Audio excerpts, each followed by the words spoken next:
for being here this evening. We'll begin the evening with public comment. We have two people signed up. First person signed up, we have Mr. Joe Black. If you want to take the podium, speak clearly into the microphone, and when you say your name and your address, your 3 minutes will begin when the clerk is ready. My name is Joe Black. I live at 340 Howard Gap Road. Talk about traffic. This past Saturday, 3 cars in front of my house. Lady stopped to make a left-hand turn. Car number 2 almost hit her. Truck number 3 did hit. Bam, bam, 3 of them. One of them had to be towed, not because there was damage, it's because no one had insurance and tag on that vehicle and had to tow it. See, last night near the Sheets, the fellows run over and hit and run.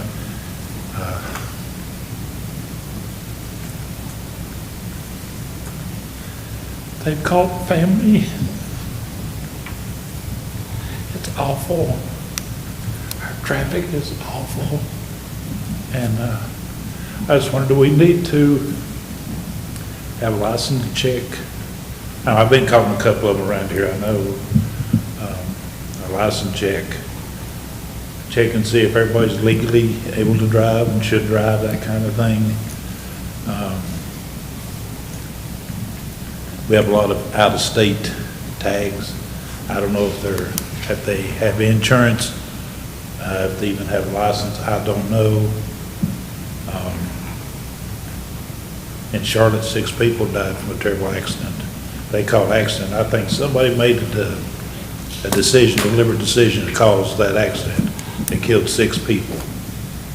I need for Fletcher to be known as the bad place to drive and ride. Used to, we were a small country town that didn't have all those problems. And I would just curious, can we get a hold of it before it gets any worse? And I like the way you, Mr. Reed, I like you dress in your raincoat. Looks good. Yep, twins. You got good taste in fashion. And I don't know if I'll be here next month, but I am working on a couple of magic tricks to kind of ease things. Well, thank you for your comments, sir. All righty, next up we have Mr. David Todd. If you want to just take the podium, say your name, your address, and your 3 minutes will begin. My name is David Todd. I live at 96 Wilkie Way. Good evening, Mayor, council members, Mr. Manager. Again, I just first want to start by thanking you folks for your service. I know it's an often thankless job, so I know that firsthand. I'm here to speak about the stormwater issue in my yard that I know you folks are familiar with. I want to thank you that we've had some continued due diligence looking at it, and I know you folks have had an engineering report done, and Mr. Cathy is going to speak on that later tonight. I did want to just remind us all about a couple of items. One of those is that the plug that was in not plug, it is referred to as a plug, the restriction that was in the stormwater line was in the pipe prior to me acquiring my property and prior to the Blands acquiring their property. I've lived in my house now almost 30 years. I think I moved in either 94 or 96, so I've been there for a long time. The restriction was in there for a long time. Recently, during Helene and prior to that, I know Mr. Cathy referenced some potential problems if a weir was left in front of the storm drain, but we've never witnessed that in the 30 years that we've been there. Myself or the Blands, I believe, neither one have witnessed any kind of problems occurring from that being in there, other than the ditch across the street filling up and kind of retaining water. Our request is that the weir be installed. If it does create additional problems, the weir could be removed or it could be adjusted. It was a relatively minor expense compared to other things that could happen. I would also request that my ditch be repaired. Since the restriction has been removed from the pipe, the ditch in my yard has suffered severe erosion. That's moving dirt further down into the Bland's property and on their check dams that they have on the property. It also eroded along the side of my driveway, which I'm concerned that my driveway is eventually going to break off if it continues to erode down further. And I've had water in my basement on at least one occasion, I think twice. So again, that's what we would like to request. I thank you for your consideration. I really appreciate the fact that you folks are continuing to look at it, and I look forward to what Mr. Cathy has to say tonight. Thank you. Thank you for your comments. All right, that brings us to the end of the sign-up sheet for public comment. Is there anybody else that wishes to speak that didn't sign up? All righty, hearing none. Moving on to updates from council, if there are any. Any updates? All righty, hearing none. We have no items on the consent agenda. Bringing us to our first discussion item number 3, the discussion of possible approval of matching funds for 2 grants related to the Cane Creek Greenway. Mr. Mann, Eric, I'm sorry. Either one of us. Hey, good evening, Mayor and Council. Yeah, just wanted to revisit this item with you briefly ahead of the regular meeting next week in case there needs to be any action item on this. I'll defer to Mark on that in a moment. But just to revisit this, if you'll recall, Conserving Carolina helped the town apply for 2 different grants for potential extension of the Cane Creek Greenway. One was under a new program called Connecting Communities. That was for $100,000. The second was with the Great Trails State Program. That was approximately $293,000. We received notification that we have been awarded those. What we'll need to do is to kind of get council's reaffirmation of commitment on the matching grants, which would be equal amount of 100,000, which I think Mark has told me that one is already allocated in the current budget year. And the second match would be another 200. Excuse me, in CIP. It's a CIP project already appropriated. And so we would need to revisit and make sure before we get into further into the process on the second grant that we're going to allocate that $293,000 as a budget amendment or however council chooses.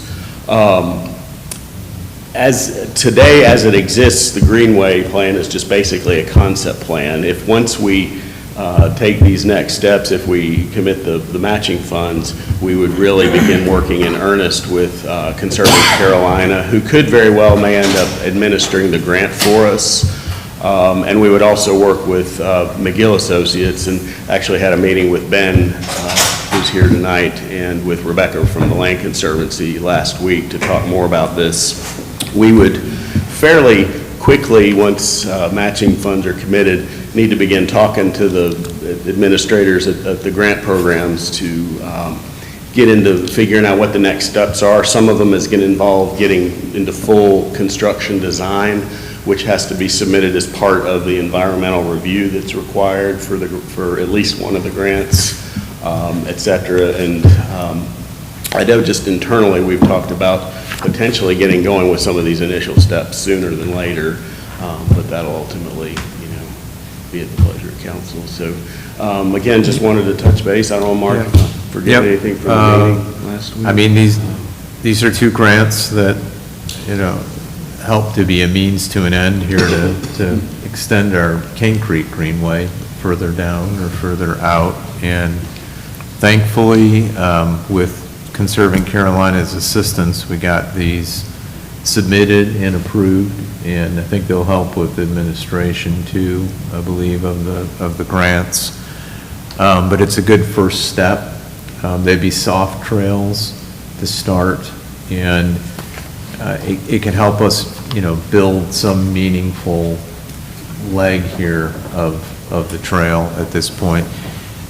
Matching funds are not a problem between, unappropriated fund balance or our fund balance designation for capital projects. There's money available to do this. So the sooner we can commit to that, the better, so that, we can get to design and bring something back for y'all to see. So, and we would, once we get further along with McGill and the Land Conservancy, we would, of course, be back in front of council to, show you what that proposal winds up being. Because right now, it's just, a concept plan is largely not much more than a line on paper. Just shy of $800,000 total is a good amount, but it's not going to do a lot especially when you look at the potential engineering feats that might be required underneath 25 and the railroad someday. So one of the first steps in working with McGill would be to see exactly what could we accomplish, when it comes to today's pricing and whatnot. So we, of course, would be back with Ben and Rebecca as soon as we had a more firm design plan for you. And it more likely be looking at a design from where Highway 25, so starting there from Highway 25, Cane Creek, heading west, as opposed to the park, leaving the park. As you know, we want to try and connect it across the Fernleaf property and then to the town's property by Meritor. But right now, it's kind of on hold with Fernleaf, and I've reached out to them to see, can we enter back into that discussions about going across so it's all connected. But if we come back with a design from Highway 25 in Cane Creek from that section, then, we try and look at something to make it, decent as a starting point for another leg of the trail, whether that's parking lot or something in there as a launching point for people if they want to walk or bike from there. But the goal is to get across the Meritor property, and the Fernleaf property, and I think we can get back to that. I've reached back out to Michael Luplow to see if that could be back on the table. They've understandably been tied up with, recovering from Helene and rebuilding on the site. So they've had some things that have sidetracked them on it, but they had expressed an interest in reserving land across that kind of southern boundary of their property. Well, I think this is a really excellent opportunity to start a first step in extending out our greenway, something that I think our residents have expressed that they do want in town. So I'm comfortable. Will we need to do a budget amendment or what do we need to do? What we could do initially is I can move this to consent, and then if y'all approve it under consent, just to commit to the matching funds, we can come back with a budget amendment when it gets closer to needing the monies appropriated. Because right now we have enough appropriated already with the 100,000 that's a project in CIP to get started on it. So. And we can't get under contract, at least on the Great Trails program, we can't get under contract on that grant until we have the construction drawings and the environmental review. So knowing the wheels and things like this, it could take a little while. Kind of chicken and egg thing here, we got to get that done. Are we comfortable with this as a council? Yeah. Sounds good. Great. All right, well. Can we add to consent agenda? Yeah, I'll just adjust that to be described as a approval for the match for these grants and acceptance of them. And then we'll come back with a budget amendment at a later time. Sounds wonderful. Thank y'all. We appreciate y'all. Thank you. Thanks, Eric. All righty, moving to discussion item number 4, the review of stormwater issues on Wilkie Way. Mr. Kathy, the floor is yours. Thank you for being here. Hey, how are y'all? Doing well. Good. All right, well, Mr. Todd started us out with a little bit of a summary, and I'm sure that, I guess everybody has read the summary letter and so forth, is that right? You want me to give a brief rundown, or do y'all want to jump into questions? It probably would be helpful to go through the letter Okay. for the public. I think Yeah. so. And I can just describe the general process. Sure. As it describes, the obstruction was removed as a maintenance item by Public Works, and then issues began to develop with an increased observation of increased flow on the downstream properties. We were asked to look at the situation holistically. What are the existing ditches and pipes able to handle it? And is there a way we can put something back? Is there a way we can, make this appropriate for all parties concerned? And that's what Mark asked us to do, and that was our goal.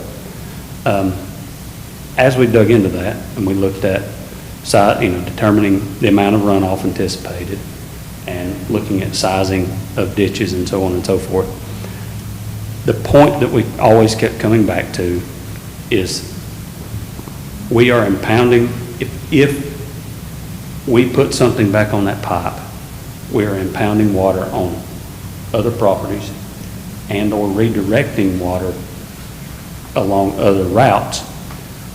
And that is not what the state of North Carolina tells us to do. There's no method of putting some type of detention and/or flow control on that pipe that I could support from an engineering standpoint. Like I say, trust me, I wanted to find a solution that fixed that for all parties. I just can't find anything that I can support that I would feel comfortable to boil it down to, that I feel comfortable putting a stamp on and saying, yes, go do this. Because if we do something like that, and we do have a problem in another area, my neck is out and your neck is out. We have no leg to stand on. So thus why we arrived at what this letter says. So that's the general summary of what the specifics lay out here.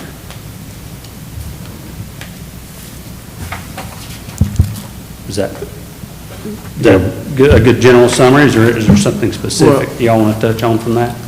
I guess if you maybe want to get to the point of, in the letter, it describes the improvements needed on the drainage ditch and the suggestion of a larger pipe down below. Yes, to convey that, it does appear that, and it's probably something that's happened over time, if we were to design that, the ditch and the pipe that conveys downstream of here, we would have it larger. We would have a trapezoidal channel with I think it's 2 foot flat bottom, and it would be a foot deep. The effective flow area of the current ditch does not yield something that large right now. That all flows down and enters a 12-inch pipe, which per our calculations would need to be a 24-inch pipe. That 12-inch pipe, is that in the town, or is that on private property? No, that's on private property. So that was installed, the town didn't do anything with that 12-inch pipe, you guys? Not that I'm aware of, no. That predates me, so I'm not sure about that. And so what I'm hearing, I guess the recommendation is to go from that 12-inch pipe to 24-inch pipe, but it's on private property, correct? Correct, that's what's in the report. And you're saying the plate right there, if you put the plate on, it looks like your model conveys that it will flood properties on Wilkie Way, 3 different properties. It backs up and floods 105, 109, 115. Yeah.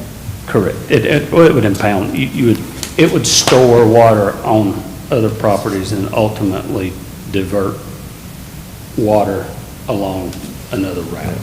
Which you're saying, Walgo, that's it could make the town liable by diverting water to other places, people's properties, what you're saying? Correct. I mean, if there's an issue, and there's an there's no guarantee there'll be an issue, but if, You know, this is, I think, an incredibly unfortunate situation. And I don't think it's particularly fair that this happened to y'all, given that, you know, you all moved here. And it was like that when you came. And I think that's unfortunate. I do think, however, if we as a town are continuing to follow policy, because this is state statute, right? Or is it state statute that this culvert needs to be cleared, correct? correct. Yes. And I think that is correct, based on my understanding.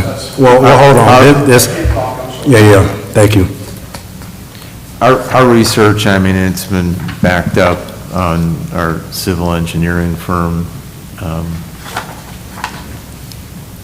articulating this in the report, is you're not supposed to obstruct. And I'm not going to say there's not some exception somewhere, because I know someone's put a weir plate in some places, but you generally are not supposed to obstruct upstream water flowing down by blocking a drainage culvert or diverting water away from a place. You are able to make improvements on your property or on properties to convey water, but it's a general rule, and I know I'd shared a part of that statute with y'all and with the resident here about that, and I know in Ben Cathy's report, it articulates some of the nature of why you don't do that. And I think it puts us it's all in a really bad and sticky situation, and I don't like it for you all, but it seems to me that my opinion would be that this would be a property owner responsibility and not the town's, based on what I'm hearing. I don't know if anybody else had any thoughts or feedback. So you say basically the way to fix this will be fix the ditch line and change the culvert? It would be the conveyance through the two private property parcels. I know that's I mean, going that's- into a private property too. Correct. And I know it is an unfortunate situation. It's incredibly unfortunate. I don't like it, I hate it, but yes, we need to have a ditch and a pipe that can properly convey that instead of rerouting to other parcels.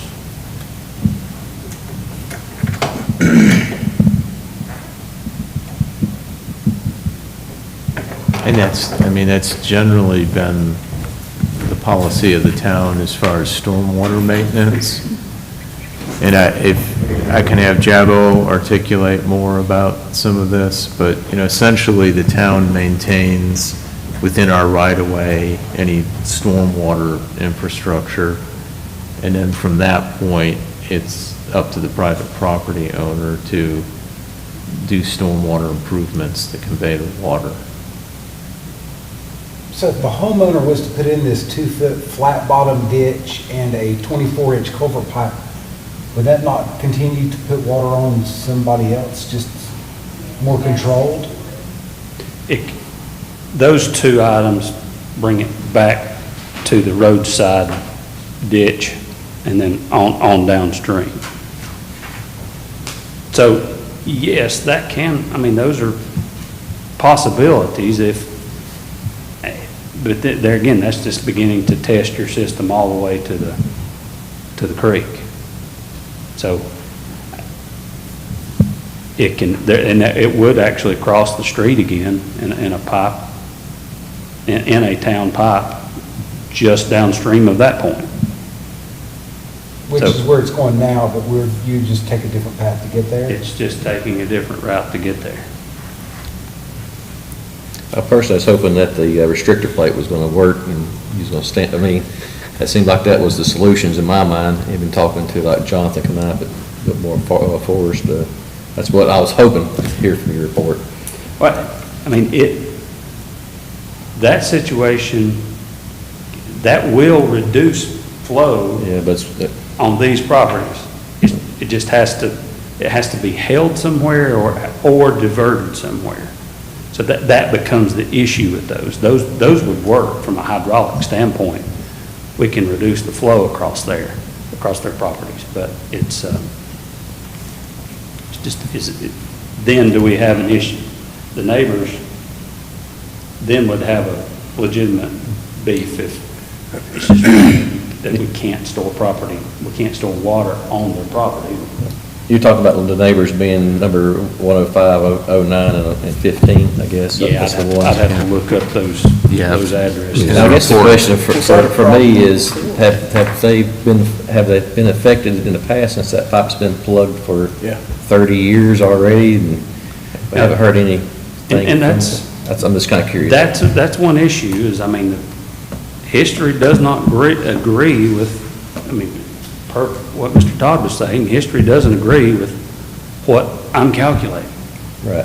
I'll agree with that, but I can only follow standard engineering practices to try to produce something to give to you to put you in a safe position. And I don't, if that water's taking an odd route, if it's infiltrating abnormally high back there that we don't know about, those are things that, Would it only impact, if we put that restricted plat, I'm just asking questions, would it only impact 05, 09, and 115?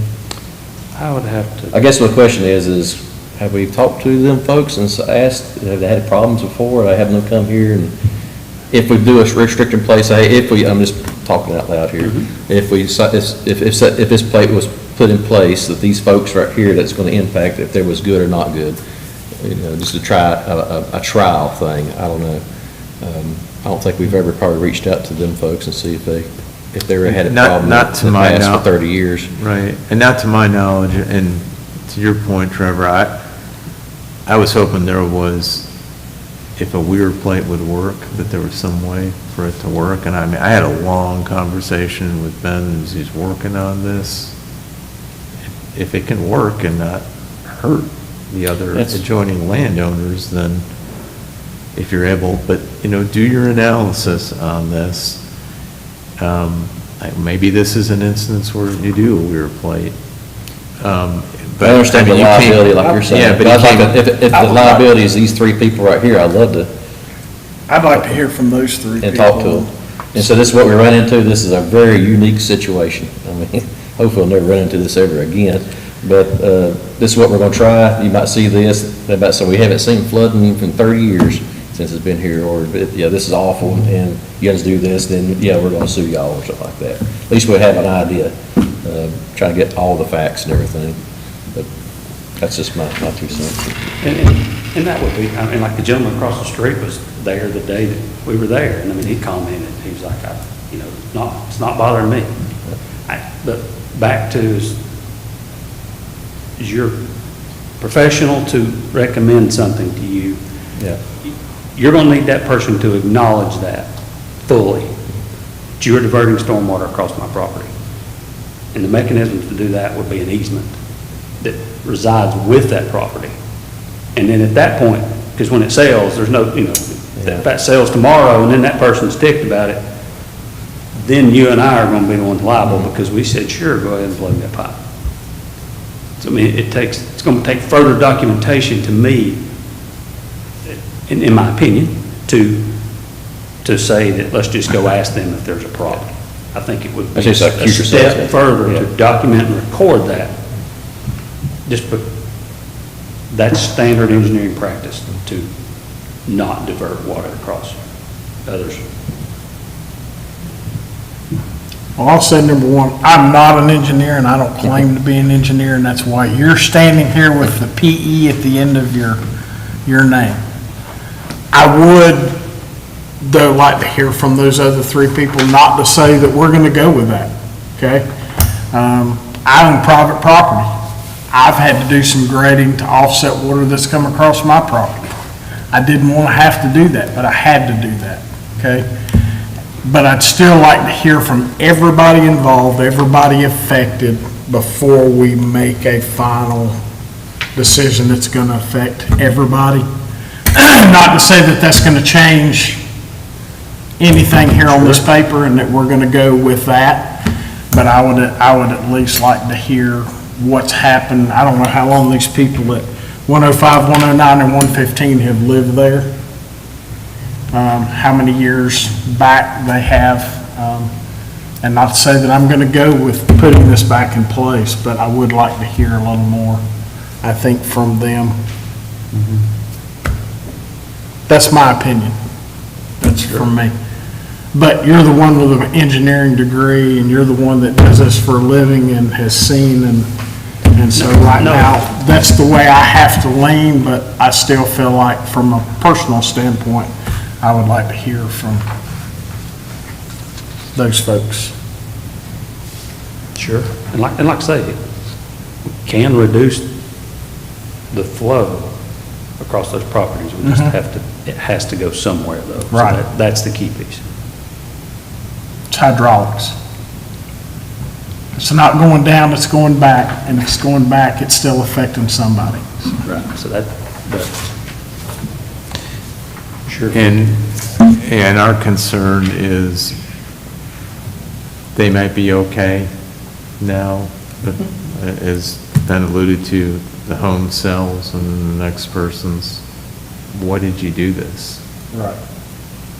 And then we gotta be comfortable that there's some sound design standard for why this was done.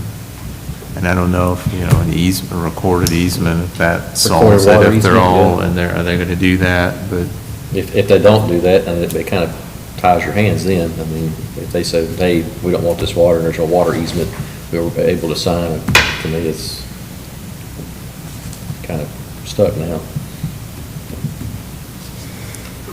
Well, what other thoughts, do we have any other thoughts on council? Do we want to, it sounds like maybe we want to reach out to those 3 other landowners? Is that what we're wanting to do? I wouldn't mind, I'd love to talk to them. Yeah, it just puts us in a tough spot as the town is concerned. I think Well, sounds- that's for sure. Yeah, it's all an unfortunate situation. Well, I suppose we should talk to the other 3 landowners. we can do that. We can reach out to them. It'd be at the impacted adjoining owners at 105, 109, and 115 Wilkie Way. Okay? Not that that's gonna change anything, like I said, but at least we, Yeah. Oh, they're willing to sign off something, that may. Well, you get all parties involved, it's an impacted zone, so. Yeah, it's definitely going to impact them. And I guess Ben's and Mark's point is that there could be some long-term consequences to doing that. And I guess that's why this is just a really sticky situation, Yeah. kind of all around. It is. But okay, sounds like we have some direction on where we're going next then. We got any other questions or comments? All right. Ben, thank you, sir. Thank you. Thank you, Ben. thank you, Ben. And Jabbo, Eric, everybody, Mark, with this situation. All righty, moving on to discussion item number 5, the status of revolving funds application to DEQ for sewer projects. Mr. Manager. Okay, thank you, Mayor, Council. So I talked to you previously about the state revolving loan funds that have been appropriated. These are federal funds. They're coming from EPA to the State Department of Environmental Quality, or DEQ, we refer to them.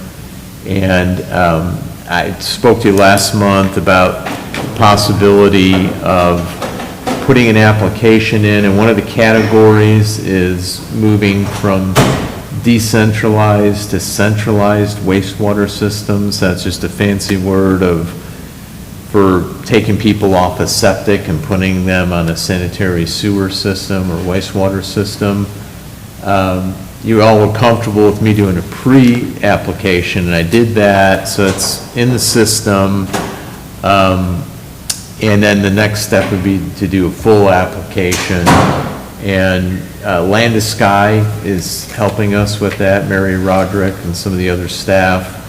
And so I've had some conversations with them, like gathering more data and background to see, do we have a strong application? And the 3 streets, again, just to reiterate, is Westfeld Road, off of Fanning Bridge, North Hudson Lane across the road there, and then Dogwood Terrace.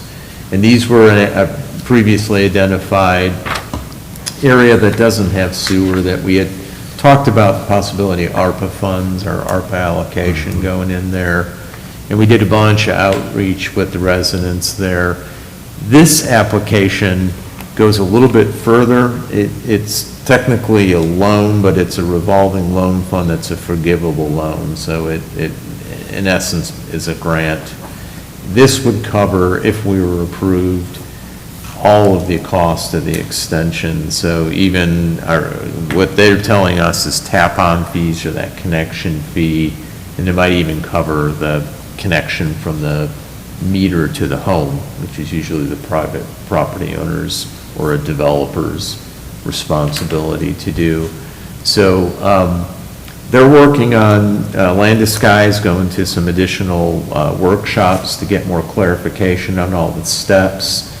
And then in order to kind of present our case or justify the demand for this or the need, we developed a survey, and I've had our intern help with that, and the letters are going out in the mail today to all the property owners on those 3 streets to basically try and determine how bad is the septic system there. Is it something that you've got, multiple failing or near failing septic systems? We do know that there are some significant challenges with multiple properties on some of these streets. So that was just kind of what led a little bit more to the urgency or need or prioritization to target this area even from years ago, and not just because they don't have sewer. So we're hoping to get enough data back from that.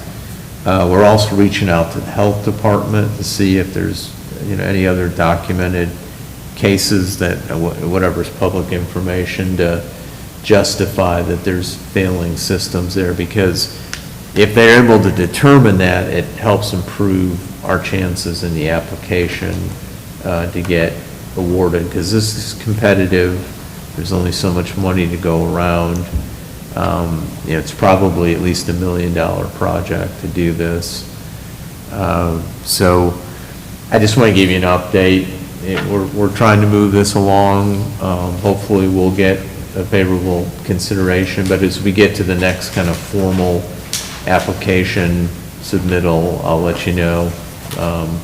Apparently the DEQ and the feds are still working on some of the final details for the full application, so clarifying things. But I just wanted to make you aware, and you may hear something because we've sent out this survey to the residents. And those we don't hear back, we'll probably follow up with phone calls, because we want to get as good of a response rate as we can. So there's going to be some people who want this, definitely, when can you start? And others are going to be a little more hesitant about it. So I think if you remember, the last time we went through the whole outreach on this, it was about a 50% positive response rate that yes, we would want this. And just remember, some of the trepidation on this sometimes would be, I don't want you messing with my septic tank, and I don't want to pay a sewer bill, So that's some of the issues to I contend know a with. lot of those houses in Fletcher have that ashy type rock that's just right under the surface, is why it doesn't go into the septic well. Mm-hmm. And the problem is, a lot of these people have too small a piece of property. They only have one repair, and most of them have already done a repair on a lot of these properties. Yeah. I mean, they just don't have any more room to go. So I'm all in for trying to get the sewer, especially if we can get it Yeah, on a forgivable loan. I'm okay. all for that, yeah. because it is a problem. It's an issue there. It's a real issue, and I know I'll just use for an example or pick on the corner property or former council member Hugh Clark lives. He's had multiple issues with pump outs and frequent, and and after heavy rains, it's worse. And so some of the questions and other people, not just that property, but others further down on Westfield have articulated that with a past issue where y'all were looking at a potential rezoning of some of the property right next to Auction House. It's kind of a little piece between Auction House and the end of Westville Road. And some residents there spoke up and said, I don't know how you're going to get that down in there on septic, because we already have significant septic issues going on down here. So we know there's issues, and there's some level of justification to do this, but the better we can state our case on this, the greater our chances to get approval. So this could be a really good opportunity. So I think there's a Yeah. couple of people on Petite Street Extension that also have that issue Do because they? they have their pumped like twice a year because Yeah. it's their only option, it's not working. Yep. Who knows, maybe if we can get this funded and get that extended in there, maybe then we rotate to other areas. And this has been an ongoing goal with our legislative priorities, serving unserved areas of sewer, so. Well, particularly after Hurricane Helene, a lot of these systems failed, so hopefully there is an appetite for most of those residents in there now to Yeah. move on from that. And there are people out there who've gone through, more like catastrophic level Yeah. damage to their systems, and I hope no one in here experienced that, Yeah. but Helene may have done more damage to it, and that's some of the things we're trying to find out, too. Yeah, for sure. Are there any questions, comments for Mark? Sounds good. Well, Mark, we appreciate you working on that. Well, so do we know we don't know when the application process is going to open up? I'm here in November. Okay, I didn't have a hard date on it, but I think she was saying they have until about November to Okay. submit. Last month, they were releasing more details about the final application, but they Okay. think in November was the last I heard.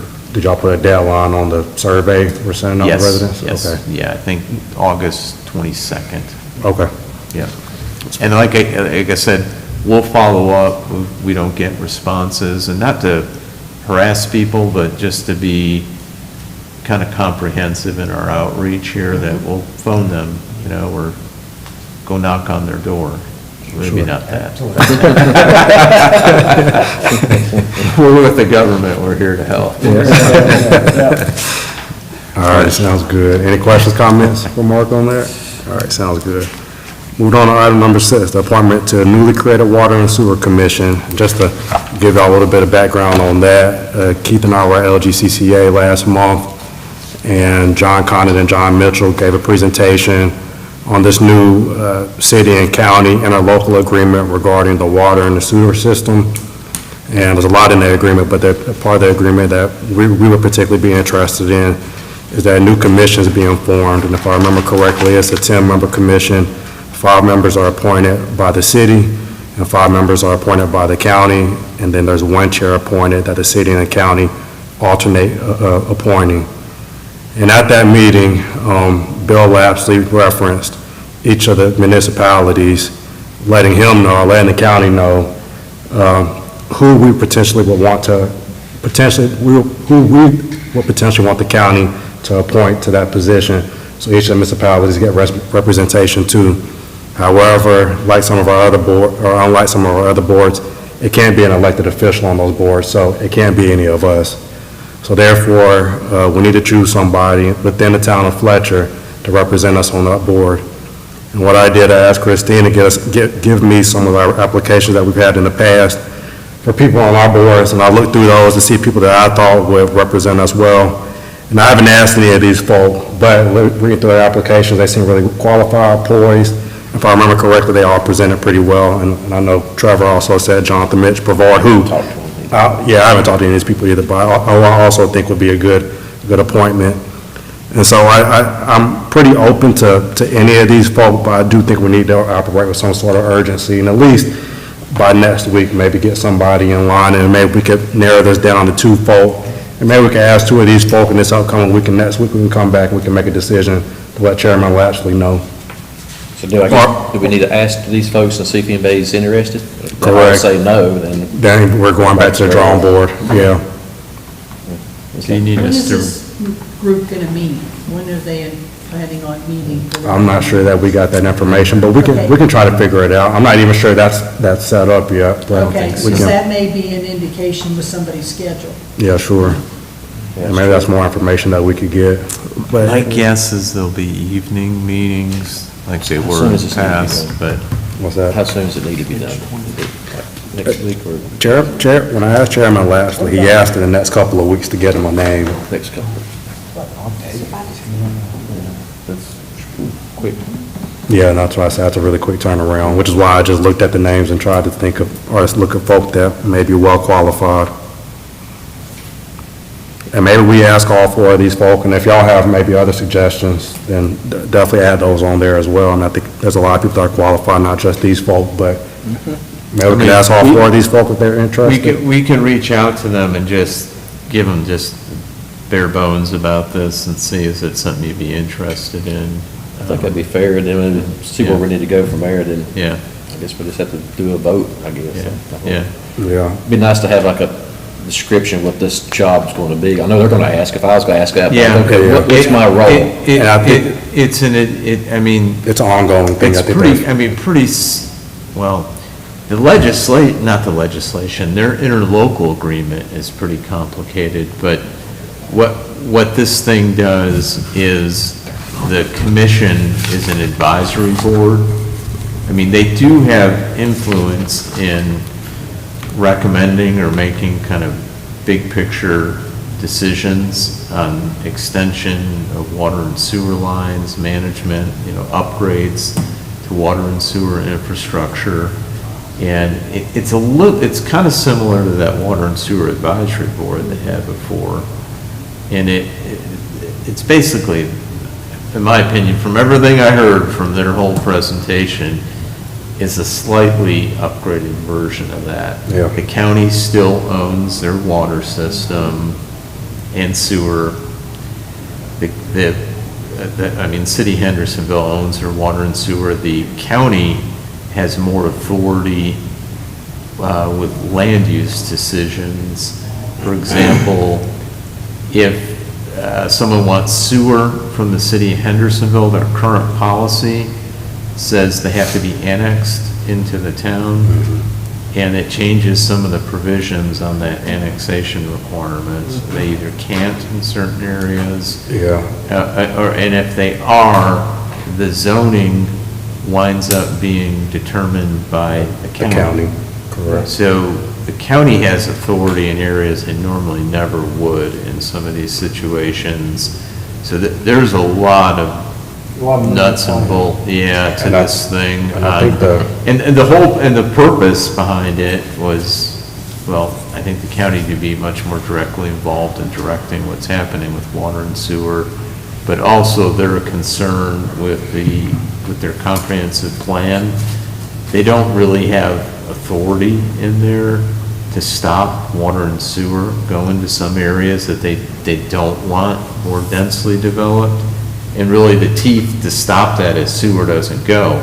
Well, they can't stop that if that business petitions or a development petitions the city of Hendersonville for sewer out there and water, and then the city of Hendersonville annexes them in, and you get a higher more densely developed area that's inconsistent with the county's plan in these unincorporated, and see how this goes. And so that was kind of the trade-off, as I understand it. And there's it's complicated, on authority that the county has now that they formerly didn't with these water and sewer extensions.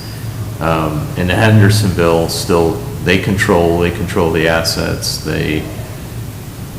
They have to fund these things still, so that can end. And this commission then just has a lot of authority to weigh in and comment on these things, and I guess try and direct some of what's happening out there on a bigger picture scale. So that's a long explanation. They're an advisory board. And I guess along with the interlocal agreement, there's also some they can do most of this, from my understanding, in the interlocal agreement. Yeah. But there's also some legislation to, I guess, solidify some things. I think a part of that impacts us very minimally, but it's elimination of ETJs. And so we'll be losing ETJ and Hooper's Creek with the legislation. And I think, if I remember correctly, with the sewer extension piece of that, the only time the city of Hendersonville can require annexation for sewer extension is within whatever their growth boundary is. And I'm not completely sure how that's defined or where that's at, but that's what it is. There's another, we can, how about I ask for a copy of the PowerPoint presentation that the county manager and city So at the LGCCA, the county manager and city manager did a tag team of a PowerPoint presentation that summed up this whole interlocal agreement, which created this water and sewer commission. And that's why, rather than have a 15-minute conversation with our people that you want to consider to appoint, or a person to appoint, it needs to be, it's a water and sewer advisory commission based on issues with the direction of water and sewer expansion and governance in the county. That's kind of it in a nutshell. And I guess for our purposes, the two things that I obviously highlight to me is that we're losing ETJ, which is, it is what it is. Then the other piece of that is we need to make sure to recommend somebody, so we have representation from Fletcher on this commission. And so it sounds like we just want to reach out to the 4 people, and I guess if anybody else has a name that comes up, to let Mark know or Christine know, we could reach out to that person as well, but let's not, in my opinion, let's not bog it down a whole lot with a lot of names. I was trying to think of people that's actually applied a couple of times. I know that Jonathan has. Yeah, he has, yeah. Only other person that knows applied several times, which he's not here today, but it's a different thing right there. It's been Brandon, but. Oh, Brandon, yeah. But actually, only people I can really think it's actually applied for a couple of different positions. But And Brandon's on ABC board, He and is, so he he has a Yeah. position somewhere. I think it would be good to get somebody new. Yeah. And I'm kind of curious if anybody that even wants water and sewer. Yeah, we don't know, yeah. And if none of those names work out, then we need to be working pretty quickly. Well, and, you know, next month, we're supposed to appoint another ABC board member in the Parks and Recreation Board. And I've only gotten one ABC application. We did extend the deadline. Okay. And I've gotten 2 Parks and Rec applications. So, but we have 3 seats open. 1 would like to be reappointed, and 2 moved out of town. So we still don't even have enough to fill those at the moment. Are them seats right there? That's a consideration. Maybe you So might want to those talk to will these be- people those too. will be- Yeah, I would say, I guess talking about that as well, yeah. Sending out the advertisement of those groups. That's interesting. See what, sometimes we have a big long list of folks, and then now it's, what are we doing? But okay, are we all okay there? Okay. Sounds good. Any other questions, comments, concerns? Hearing none. All right, Mark, moving on to your town manager's report. Okay, thank you. The park repairs from Helene, we're going into second phase of repairs here, and, you know, as I mentioned, we essentially completed the ball field, dog park, and the multi-purpose courts are done, but there's a bunch of punch list items on them, but people are back using them, they're functional, and glad to have that open. The second phase of the repairs has started. They've essentially completed the stream bank repair down by Mills Gap Road. Yes, if y'all haven't seen that, check that out. And now they'll be shifting to the bridge. And then after the bridge will be the stream bank repair that's in the main portion of the park. So they're making pretty decent progress so far, and hopefully the bridge will go smoothly and we can get that open, because people are dying to get across there and use it. We've had to reinforce the barrier there at the bridge, because I mean, we're just getting so many people busting through and climbing over things, and so that's what's going on with that, and glad to see it's moving along the second phase. Last month I mentioned the waterway and debris cleanup. That's well underway. There's things happening in Cane Creek and some other areas. They do have to do before they can do the stream clearing and the creeks, they have to do an environmental review on that, and historical review, so there's not some historical damage or environmental issues or boxes checked. Because remember, this is federal monies coming down, and there's always more strings attached to it to cover these things. The county last week at the LGCCA meeting did mention, or is it 2 weeks ago? They did mention that they're 95% complete with debris removal in the right-of-ways across the county. And then they're still working on removing debris on private property and that right of entry to do that. Boy, the FEMA reimbursements are not coming in very well for a bunch of the jurisdictions. We've already received some money. I feel like we're doing better than the rest, but, you know, we're well over 100,000 in. So that's kind of it on the waterway and debris removal from Helene. Shifting to the town center project, you all have the updated version of a marketing brochure, which kind of shows our progress, that we're interested in a public-private partnership, still what our target types of development, and then now pushing this out as a marketing document to as many places as we can. I'll also be getting like a condensed version electronically of the presentation that McGill did last month on the development scenarios on our town center properties, so that I can share that like with our former developer record who's waiting to receive it, and make that available. I've let Retail Strategies know about that too, so they can help us push that out. I'm meeting with Joshua Davis from Retail Strategies the end of this week. And so that's kind of it on Town Center.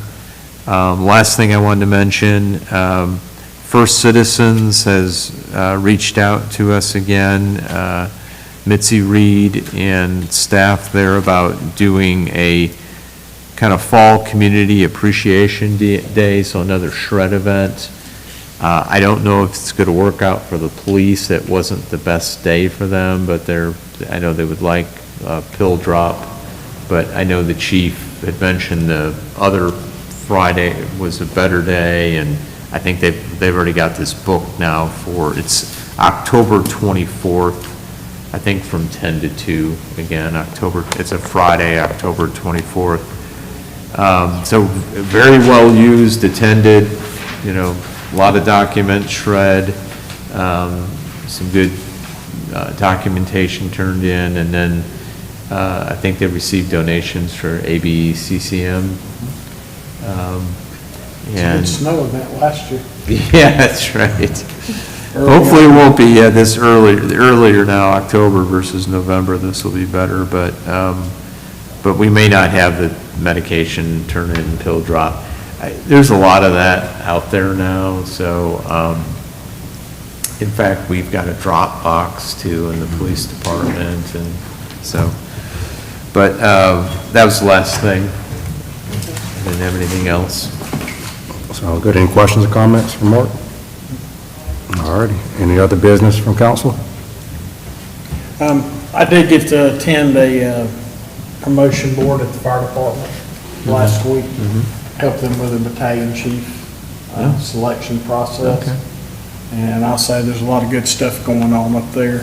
And so I thank Chief Griffin and everybody up there, but there's a lot of good stuff happening. Good. So Good. things are going well there. Glad to hear that. Yeah, and great again on the fire rating renewal. Yes. That was, I think it's impressive. We have an I call it ISO 3, but I don't know if that's still the right term. DOI. What's DOI? Okay, so a DOI rating of 3 is very good. So I think that's great for our residents here, businesses. The final thing I'll say is just kudos to Parks and Rec for another well-done summer camp. Oh, thank you. My Yeah. grandkids had a ball. Good. Thanks for that feedback. Yeah, I know they do some surveying to, you know, what went well, what didn't, but I got the impression, of course, Josh isn't here to speak to it, Josh Queen, or Emily Shepard in his department, but I got the impression it went really well, and I think they had so. some good outing, good activities. The kids, you know, our assistant town manager, Heather Taylor, her son ages out of that now, but you know, we've been doing a middle school camp, and I think he's really enjoyed it, just, you know, another person, and it's a nice service for the Yeah, it is. parents, you know, to have something. That's the only thing I ever Different. hear is, can we do more slots? But I know it's Yeah. a bus and transportation issue and Yeah, supervision issue, but I know Right. that's one of the, probably the most sought after yeah. things filled for up the summer for parents is They additional. need a few more, Childcare. they need a few more in this county, to tell you the truth, and I don't know. A lot more. County Yeah. Henderson County stopped theirs, but, you know, YMCA does, not YMCA, excuse me, they may do one too, Boys but and Girls Club the Boys and Girls stuff, Salvation Salvation Army, Army. yeah, because I'm on the Salvation Army board, and I know they do one, but there's just not enough of it. Yeah. Yeah, but thanks for mentioning Yeah, that. well done. Yeah. All right, any other business from council? All right, we got a motion to adjourn? Motion. A motion to adjourn, a second? Second. Okay, a motion and a second to adjourn, any discussion? Hearing none, all those in favor of adjourning, say aye. Aye. Those opposed? We are adjourned.